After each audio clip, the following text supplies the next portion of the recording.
Hello everyone and welcome to Apollo's Top 10, where we explore my top whatever from Planetside 2.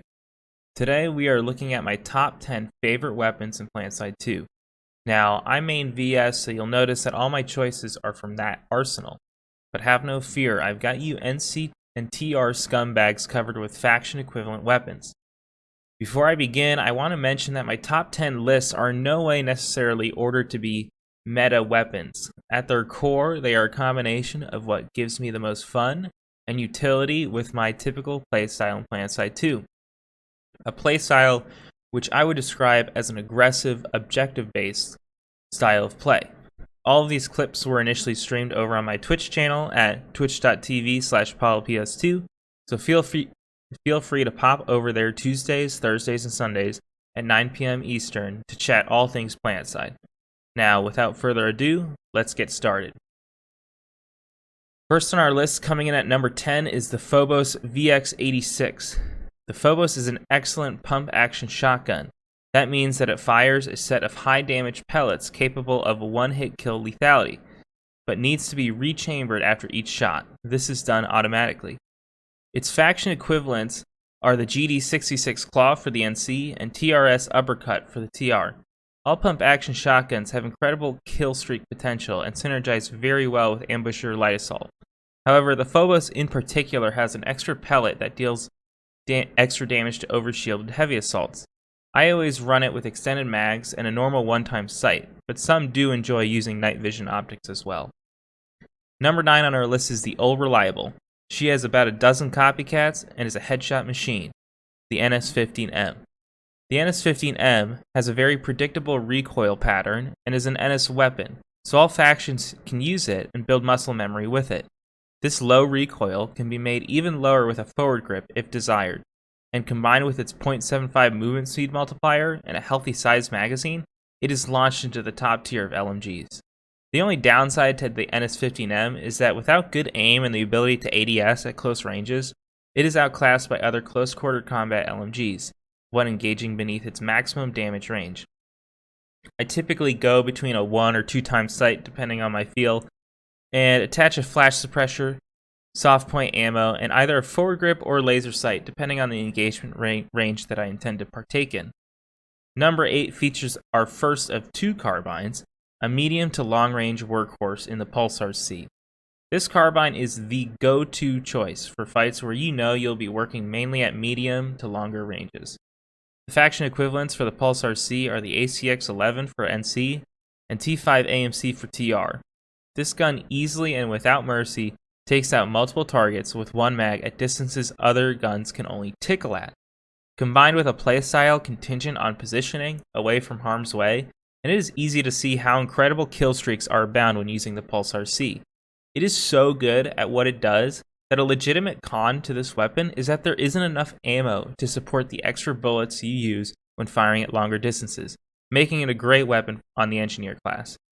Our first honorable mention here is to the NSX Tanto for possessing many of the same powers and pros that the Pulsar C has, while being NS for better muscle memory when playing multiple factions. On the Pulsar C, I find the compensator optional. With it on, I run the advanced forward grip and high velocity ammo to really lean into the weapon's strengths, but without it, I opt for a normal laser sight to cover my spandex booty when needing to get up close and personal with enemies. Number 7 is a faction favorite, our first of 2 assault rifles. An absolute masterclass in close quarters combat, the HP45. This badass of a weapon puts the combat into combat medic. The rate of fire, hipfire accuracy, and 0.75 movement speed multiplier are a dream to work with. What's even better is that this is all on an assault rifle, so if you are like me and ADS as much as possible, you'll find success using a forward grip due to the inherently slightly better accuracy compared to other CQC favorites.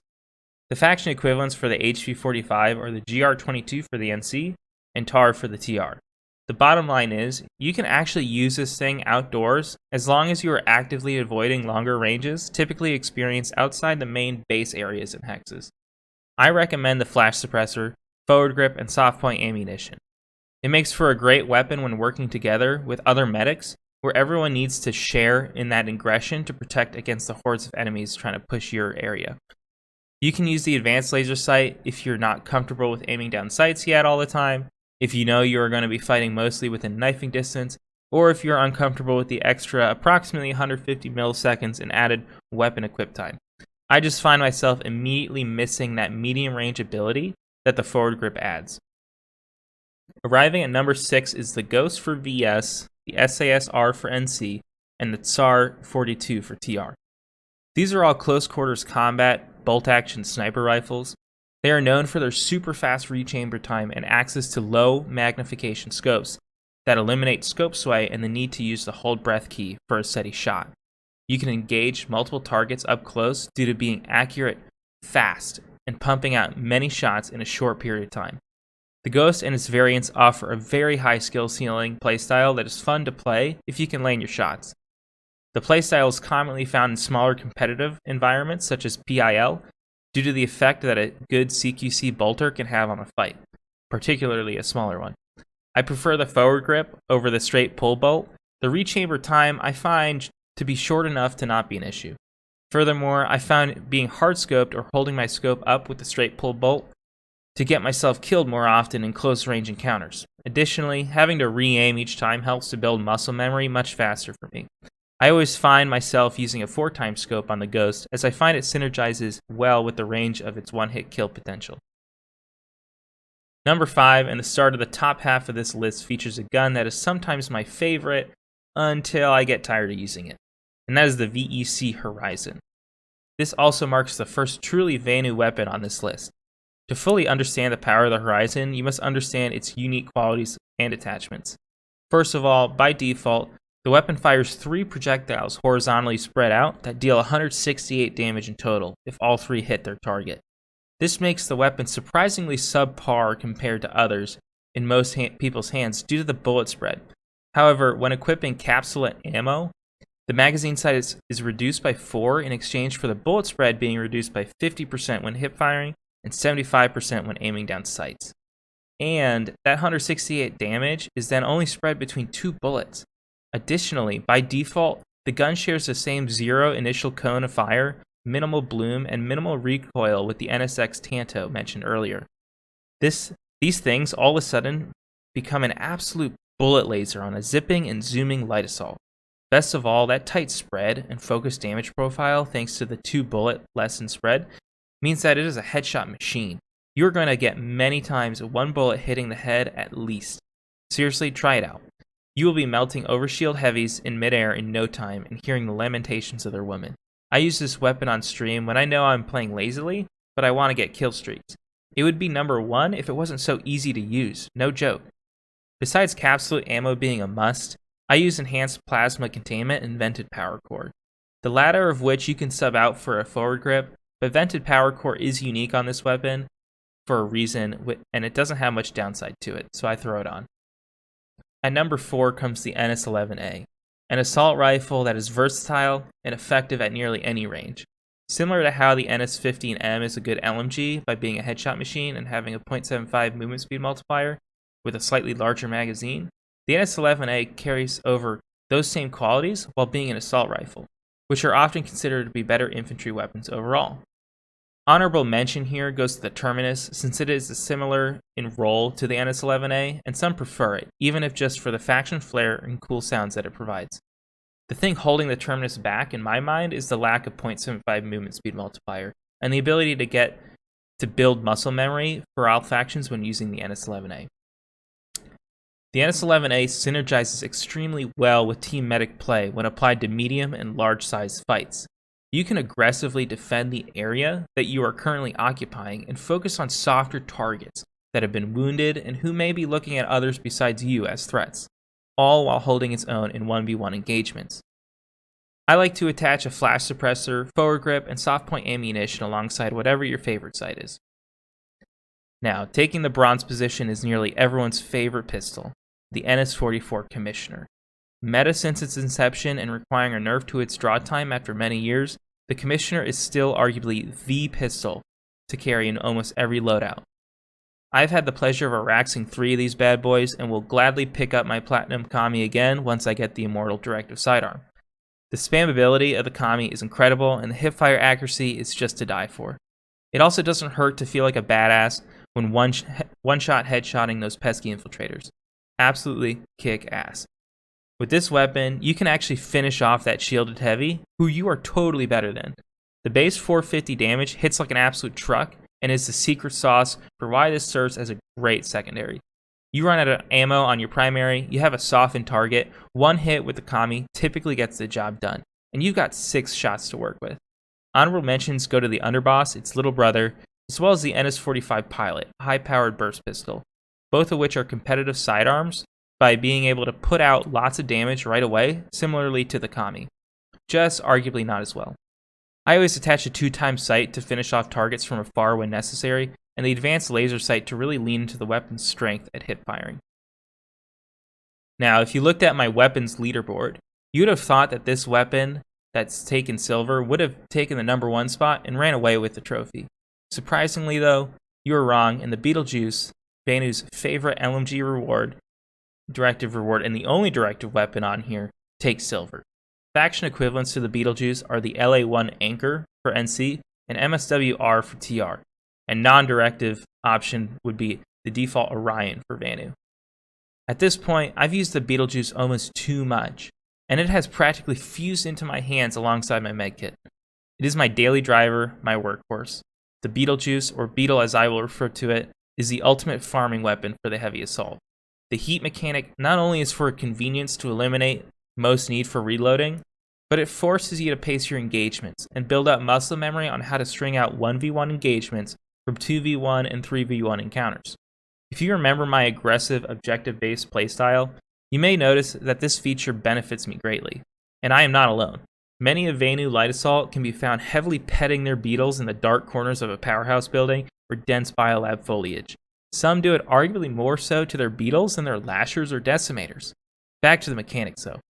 With enough practice and the help of an overshield, you can still be plenty deadly into medium range with this quote close quarters combat LMG. The only con to the Beetle is that it was nerfed alongside the Orion years ago to have a 0.5 times movement speed multiplier, and it does not have access to any attachments, making the default Orion a better 1v1 weapon.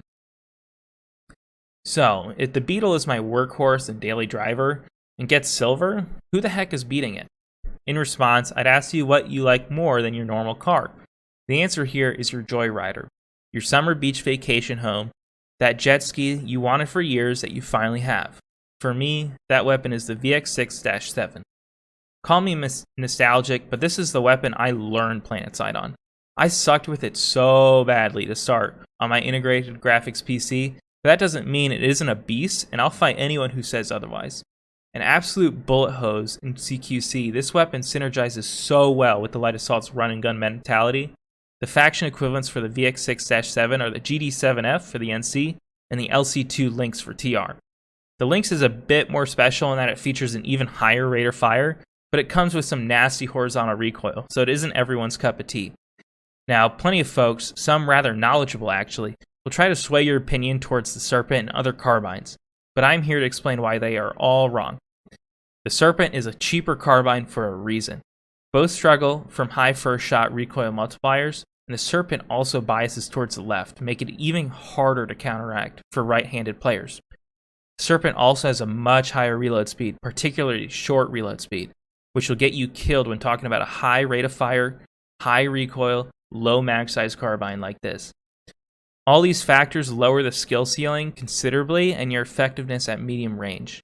Others may agree that the VX6-7 is a monster in close quarters combat, but that it is borderline useless past 20 meters and that you cannot hit the broadside of a barn. And they are right most of the time. But there are two little known secrets with this weapon, however. Number one is that while it is typically a good idea to equip attachments, in this case the advanced laser sight, to exploit a weapon's already strong nature, sometimes though, that nature, here being hipfire, is already good enough, and the alternatives can turn it into an entirely new weapon. This is why I recommend using a forward grip and ADSing with this weapon when not in spinning range of enemies. Don't worry, you won't have any trouble hipfiring still with this thing. The second secret is how to counteract that nasty first shot recoil. The key here is to train your muscle memory to begin pulling down as you decide to shoot.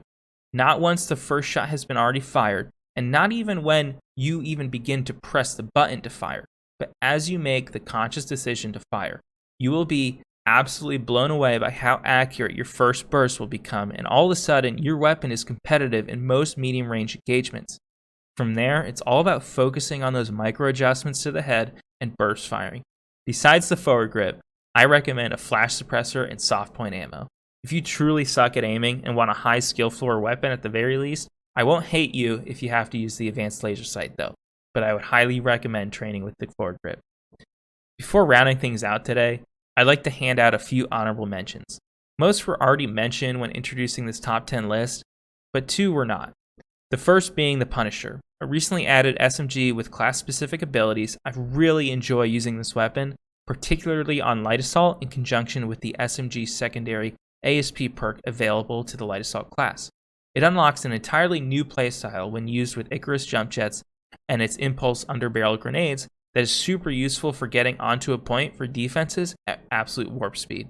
I'll link a video from my good friend Splish Splash in the description in case you'd like to learn more. The second honorable mention goes to the NS Decimator launcher. It is such a reliable mainstay in most heavies loadouts that it can't not be mentioned here. Plus, I'm a jerk and I use it way too often as a primary weapon to deal with players who I think have better aim than me, or when I run out of ammo. Why? Because it is effective to do so.